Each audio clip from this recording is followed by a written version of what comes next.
नमस्कार। Hindi dictation YouTube channel पर आप सभी का स्वागत है। इससे पहले की 47 एक्सरसाइजेस कंप्लीट की जा चुकी हैं। एक ही प्लेलिस्ट में सारी लिस्ट की गई हैं। यदि आपने नहीं लिखा है या आप अभ्यास करना चाहते हैं तो उसको अवश्य लिखें। हमारे देश का 600 लाख हेक्टेयर क्षेत्रफल रबी की खेती के लिए माना जाता है। अचानक बदलते मौसम का असर और फसल की बर्बादी देखकर अन्नदाता को परेशानियों का सामना करना पड़ रहा है। हमारी ज्यादातर खेती मौसम के अनुसार होती है। इसका असर हमारी खाद्य सुरक्षा पर पड़ सकता है।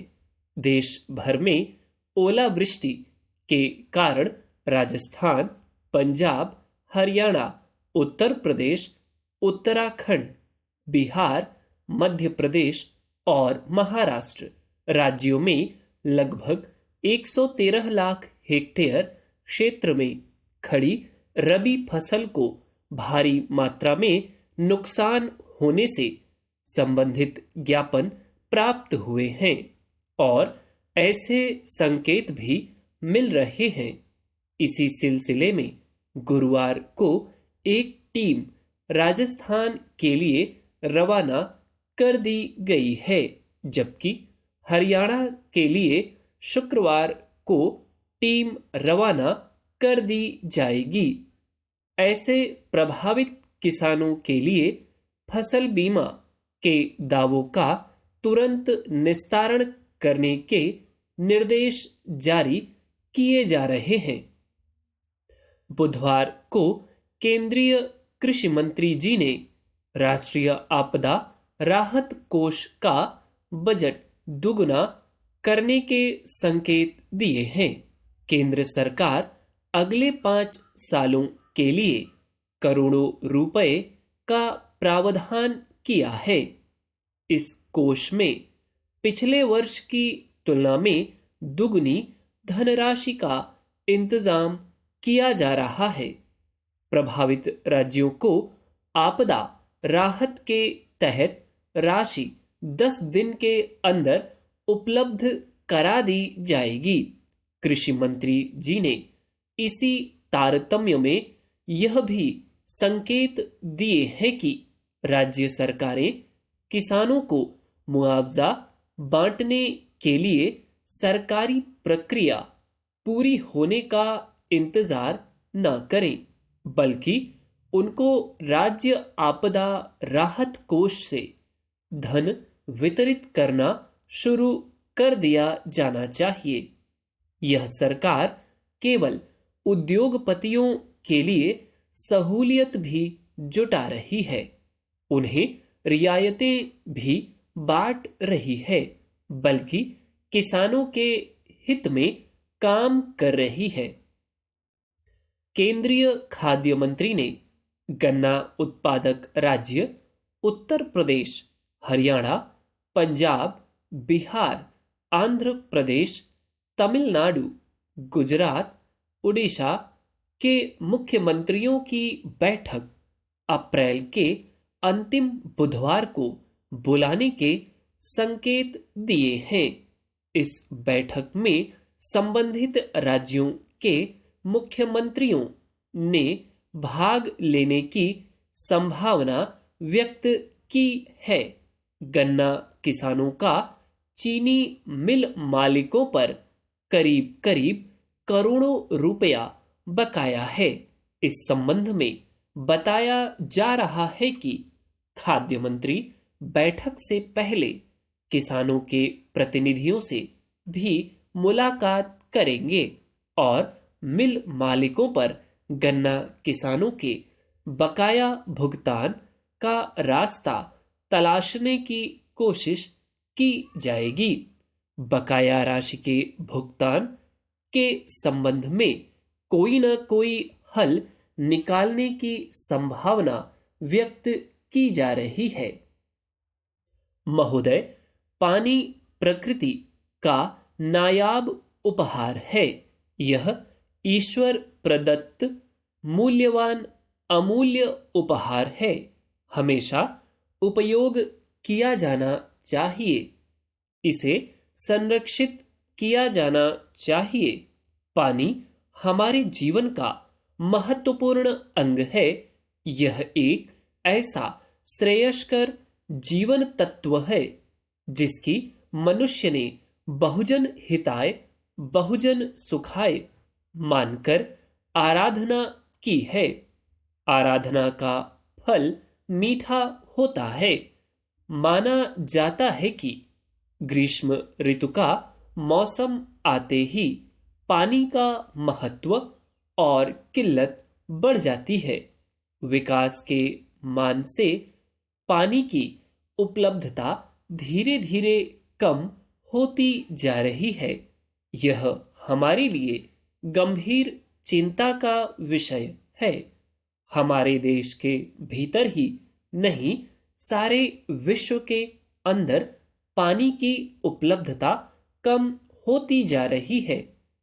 पानी की बढ़ती हुई मांग, भूजल संवर्धन का अभाव और संसाधनों की कमी ने अनेक राष्ट्रों में पानी के संकट को ज्यादा गंभीर बना दिया है।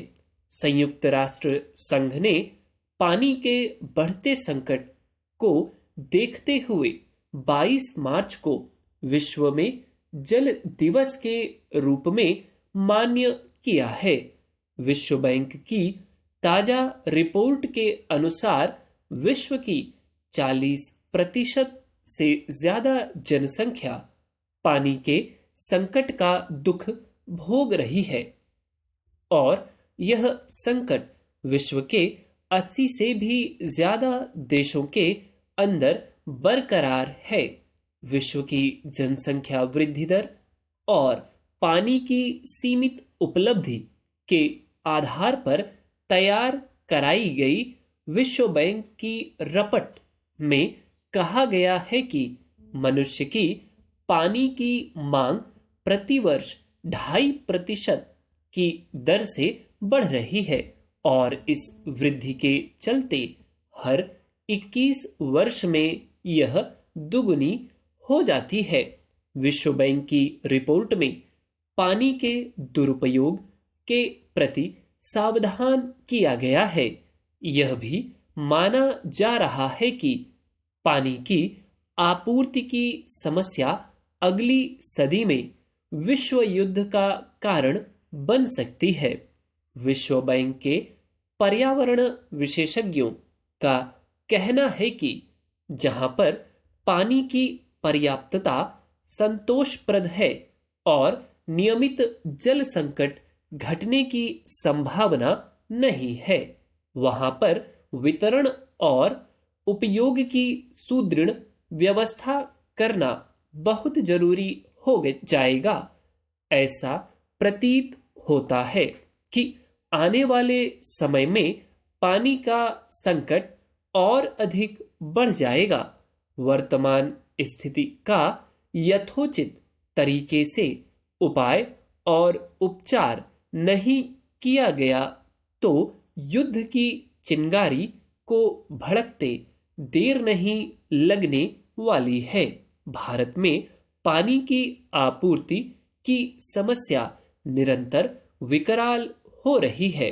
अनेक राज्य पानी के बंटवारे के लिए एक दूसरे के खिलाफ हो रहे हैं, चाहे वह कृष्णा कावेरी का मामला हो या फिर नर्मदा बांध का विवाद या फिर पंजाब चंडीगढ़ के वाद विवाद।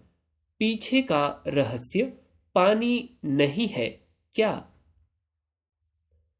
उम्मीद करता हूं आपने डिक्टेशन बहुत अच्छे से लिखा होगा। एक वर्ड हो सकता है आपको सुनते समय थोड़ी सी गड़बड़ हो, क्योंकि प्रोनाउंस करते समय मुझसे थोड़ी गड़बड़ हुई थी। वो था बढ़ जाएगा, ठीक, तो उसको आप लोग देख लीजिएगा। इसके अलावा इस डिक्टेशन में आपके लिए सबसे काम के वर्ड्स क्या है, जैसे भूजल, भूजल संवर्धन, ठीक, बहुजन हिताय, बहुजन सुखाय, एक साथ लिखने का प्रयास करिए, अपने साथियों से पूछिए ग्रुप्स में, ठीक। यदि आप नहीं लिख पाते, श्रेयस्कर कैसे हिंदी में लिखा जाएगा, ठीक, आप टाइप कैसे करेंगे इसको आपको देखना है। बहुजन हिताय बहुजन सुखाय के बीच में कॉमा लगेगा, इसका आपको ध्यान रखना है, ठीक। प्रदत्त, ठीक, और मूल्यवान, अमूल्य, उपहार, नायाब उपहार, अमूल्य उपहार, इस तरीके के वर्ड्स यदि आप एक साथ लिखेंगे तो बहुत अच्छी बात है, यदि अलग लिखें तो भी सावधानी से लिखें ताकि आप रीड अच्छे से कर सकें। ठीक, पहले की जो डिक्टेशन है उसमें आपको स्टेट्स के नाम बहुत सारे मिले, राजस्थान, पंजाब, हरियाणा, उत्तर प्रदेश, उत्तराखंड, बिहार, मध्य प्रदेश और महाराष्ट्र। ठीक, एक ये, दूसरा हेक्टेयर, किलोमीटर, मीटर, लीटर, ये सब जो यूनिट्स हैं इनकी आउटलाइंस आप खूब प्रैक्टिस करें। ठीक, जब नंबर्स आते हैं तो उनके नंबर्स के पीछे यूनिट्स होती हैं। ठीक, तो साथ ही साथ आपको इन सब चीज़ों की प्रैक्टिस करते रहना। ठीक, रबी की फसल, खरीफ की फसल, तो ये जो फसलों के नाम हैं इन पर भी आपकी अच्छी प्रैक्टिस होनी चाहिए। एक वर्ड था इसमें तारतम्य, उद्योगपति, औद्योगिक, उद्योग, ठीक है, उद्योगपतियों, ठीक, ये वर्ड्स हैं।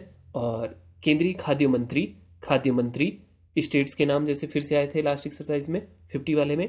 ठीक, गन्ना, गन्ना किसानों, मुलाकात, ये सब करीब करीब करोड़ों रुपया, ठीक, करोड़ों, लाखों, हजारों, ठीक है, अरबों, डॉलर, ठीक, यूरो, इस तरह के वर्ड्स की आपको मतलब कि प्रैक्टिस काफ़ी अच्छी होनी चाहिए ताकि आप जब भी लिखें तो रीडिंग करते समय आप बिल्कुल हिचके ना, तुरंत आपको दूर से दिखना चाहिए और उसके पहले आपको ये भी समझ में आ जाएगा कि या तो कोई नंबर है या तो कोई ऐसी बात है जहाँ इसका जिक्र होना जरूरी था।